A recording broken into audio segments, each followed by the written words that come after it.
Ce passage à des contenants inox, la priorité pour moi en tout cas et pour la structure, pour nos élus, était de garder cet aspect de sécurité alimentaire.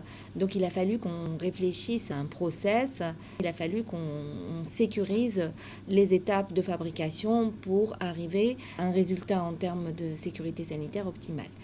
La majorité de nos agents n'ont pas connu la liaison froide classique. Moi, j'appelle ça la liaison froide classique lorsqu'on fait de la cuisson conventionnelle comme à la maison et on refroidit.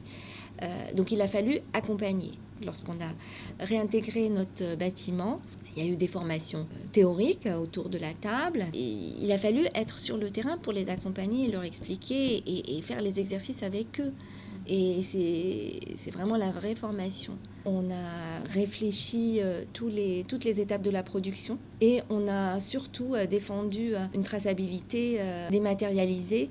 Et le choix qui a été pris par le CIREC est la traçabilité contenant-contenu. Donc le contenant qui est tracé par le dispositif EBOAN nous permet aussi de savoir le contenu qui est dans le bac numéro 350.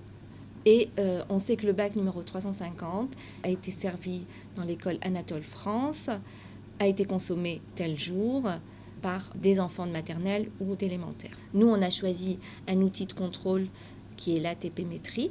Donc la présence de mitochondries sur un contenant révèle la présence d'un germe vivant.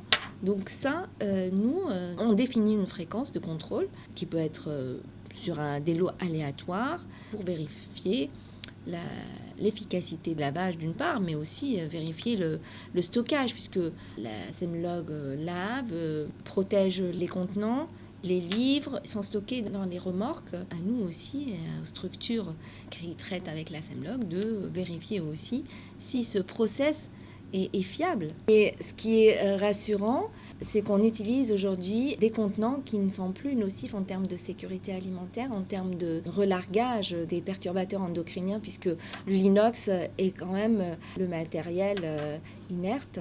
Alors, d'après les retours qu'on a aujourd'hui, parce qu'on a une équipe qualité qui se déplace sur le terrain, qui va recueillir et collecter les informations, en tout cas les retours des consommateurs aujourd'hui sont contents de cette nouvelle façon de procéder. Amélioration des cuissons, ils disent que le poisson il est plus apprécié parce qu'on a de la cuisson minute, ils apprécient pas mal de produits cuits de cette façon. La qualité, c'est trouver le compromis, c'est vraiment trouver le compromis pour répondre à tous les axes, puisqu'on a un axe sur la nutrition, un axe sur l'hygiène, un axe sur l'organoleptique et la satisfaction du consommateur. Finalement, c'est le consommateur qui est au cœur du sujet. Le consommateur a besoin d'avoir un repas goûteux, sain et au niveau nutrition performant.